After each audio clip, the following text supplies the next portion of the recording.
Hola, en esta breve charla vamos a hacer referencia a la sospecha diagnóstico de un accidente cerebrovascular, que es un motivo de preocupación y de sobrediagnóstico y de subdiagnóstico, con las consecuencias lógicas en cada uno. En algunos un poco más complejas, que uno puede dejar de hacer un tratamiento adecuado. Por lo tanto, a veces cuando se presenta un paciente con un síntoma o una manifestación neurológica, es difícil para el médico no entrenado hacer una correcta evaluación de los síntomas. Una de las patologías más prevalentes, si no la más prevalente neurológica en la sala de guardia, es el accidente cerebrovascular. Y vamos a ver algunos conceptos para con lo que tiene que ver el sub y el sobrediagnóstico.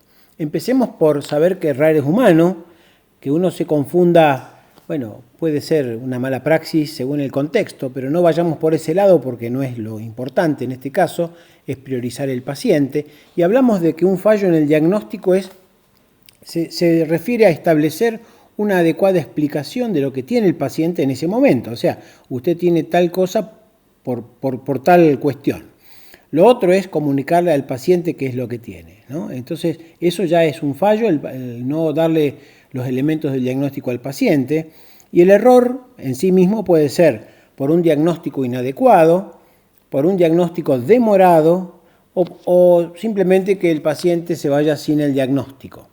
Esto tiene que ver, como comentaba antes, con la conocida neurofobia, en el cual está estudiado y demostrado que muchos médicos fuera del ámbito neurológico se sienten como inhibidos o bloqueados o paralizados, según la literatura, frente a una sintomatología neurológica de mediana a alta complejidad o aún la simple. Vamos a repasar, para enfocarnos en este tema, el concepto clínico de un accidente vascular. Yo no voy a entrar en detalles, en listas de síntomas y de manifestaciones potenciales. La idea es que tengamos algunos conceptos que nos pueden ser útiles para la práctica, hagamos la especialidad que hagamos, si nos toca en cualquier ámbito, sea en el ámbito médico o fuera del ámbito médico, identificarlo y tomar las acciones. Es un síntoma claramente focal en el cual uno tiene la posibilidad de ubicar con precisión el momento de inicio. Esto tiene alguna excepcionalidad cuando el paciente se despierta con los síntomas, lo cual tiene una connotación neurológica diferente, pero no lo excluye. Muy importante la escala de NIH, que tenga un valor alto. Sobre la derecha de la imagen vamos a ver la relación del el valor numérico de la escala de NIH y el diagnóstico final sobre un accidente vascular. Es una escala que tiene una baja mediana complejidad, que es importante conocerla porque es una escala de uso mundial. Muy importante, pero no es excluyente, que el paciente tenga factores de riesgo. Y el cambio de alerta, que los trabajos muestran que hay un 20 a un 30% según la topografía del accidente vascular, que puede cursar con algún cambio. No hace falta que esté en coma, ni hace falta que esté definitivamente confuso, pero sí se reporta, hay estudios que describen un cambio de la atención o del estado de alerta del paciente. ¿Y esto por qué es muy importante?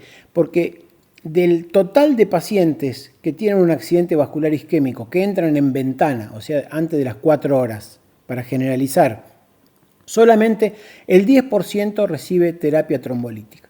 Por lo tanto, hay un volumen importante de pacientes que no llegan en las condiciones o que no se le plantean las condiciones adecuadas de tratamiento para darle la oportunidad de recanalización. Los errores potenciales diagnósticos de un accidente vascular, habíamos dicho, y para repasar, que es presentación aguda, los síntomas son máximos al inicio, o sea, el déficit se presenta bruscamente y me quedo hemipléjico o tengo el síntoma que tuviera, y de ahí voy a empezar a mejorar siempre. Eso es lo histórico, lo que se desarrolla. Y en general, la mayoría de las veces, por no decir casi todas, los síntomas son negativos, o sea, síntomas de pérdida de función neurológica. Hemianopsia, parálisis, pérdida de sensibilidad, pérdida de lenguaje, pérdida del equilibrio. Entonces vamos a tener dos grupos de estas patologías que pueden constituirse en errores diagnósticos: aquellos falsos negativos, llamados en la literatura camaleones, en el cual tiene que ver con el subdiagnóstico, y esto se refiere a que el accidente vascular se presenta de una manera inusual, digamos, para que tengamos eso presente.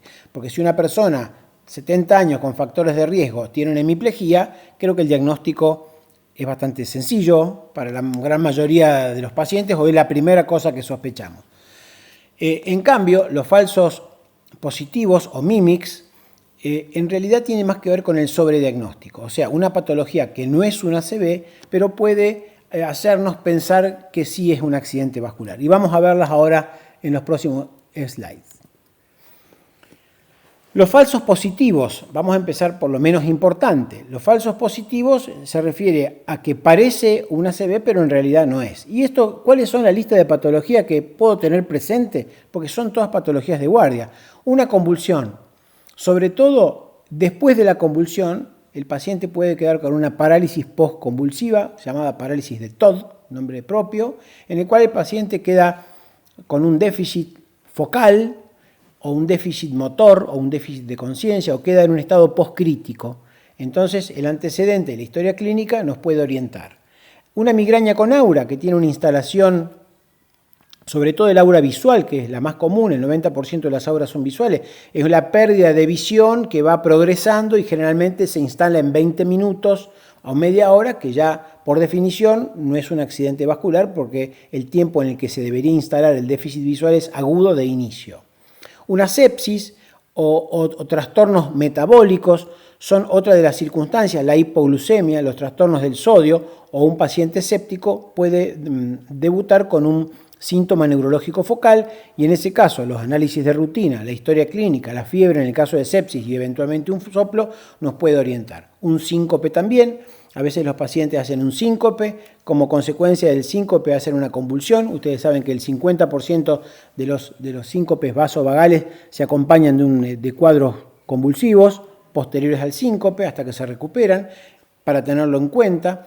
Los desórdenes funcionales, que en realidad a veces uno por desconocimiento de lo que primero piensa, pero sería lo último que debemos pensar, en el cual tenemos varios elementos de juicios clínicos en el cual no hay coherencia para establecer un área focal del cerebro, la presentación es errática, la duración de los síntomas es errático, y descartando las otras causas. Un tumor puede ser un tumor que tenga un crecimiento rápido, muy agresivo, y que de repente pueda debutar como un foco por edema o una complicación del mismo. Y después un cuadro llamado amnesia global transitoria, en el cual se caracteriza un cuadro bien típicamente definido, en el cual el paciente pierde la memoria reciente, o sea, no recuerda nada de lo que está ocurriendo. No tiene un origen definitivamente isquémico, no se lo relaciona con nada en especial, la fisiopatología es controvertida y es muy fácilmente identificable porque el paciente pregunta varias veces lo mismo y de la misma manera. En realidad no tiene una consecuencia. La consecuencia más compleja puede ser no hacer el tratamiento específico, en el caso que lo necesite, una convulsión para evitar que las convulsiones sigan, o corregir una hipoglucemia o algo metabólico, o entrar en tratamiento de cualquiera de los desórdenes que vimos antes.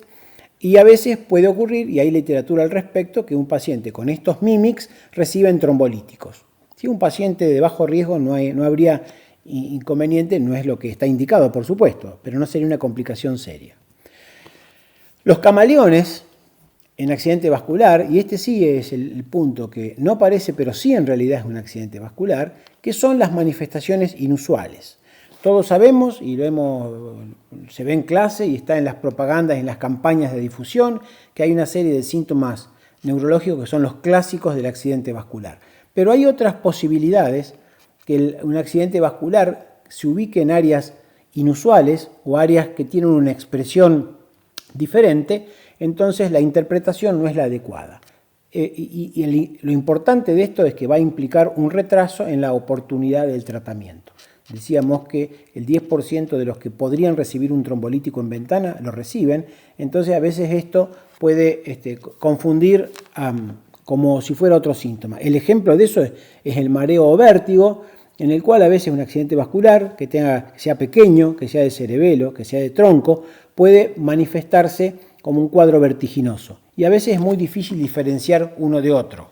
El inicio brusco, la persistencia de los síntomas, inclusive sin cambio de posición, bueno, además de la ataxia o el nistagmos que es persistente, puede orientarnos a ver que no es un vértigo de origen periférico.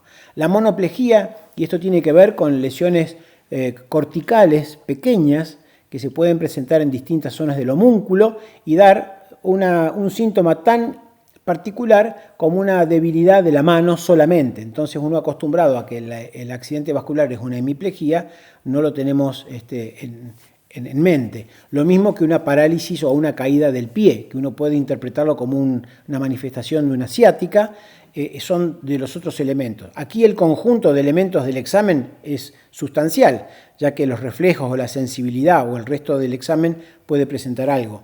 Algunos episodios con trastornos del lenguaje, en el cual el paciente impresiona confuso, que es lo que suele pasar en la práctica, pero en realidad está con dificultad en expresar las palabras, es la única manifestación, puede venir caminando, si el infarto es pequeño, y bueno, y a veces la falta de comprensión por parte de la familia y de las personas que lo atienden, puede pensar que es un cuadro psiquiátrico o un cuadro de confusión.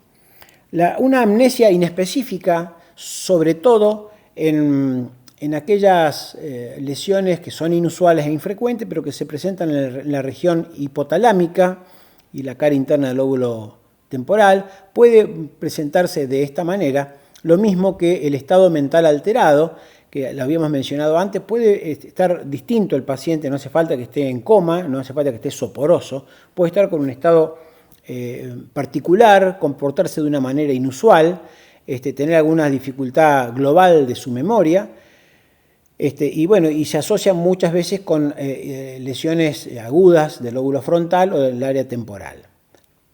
Los movimientos involuntarios, como sacudidas, temblores, coreas, cualquier tipo de movimiento involuntario, una distonía aguda, es lo que puede presentarse a veces como un síntoma neurológico focal de inicio agudo.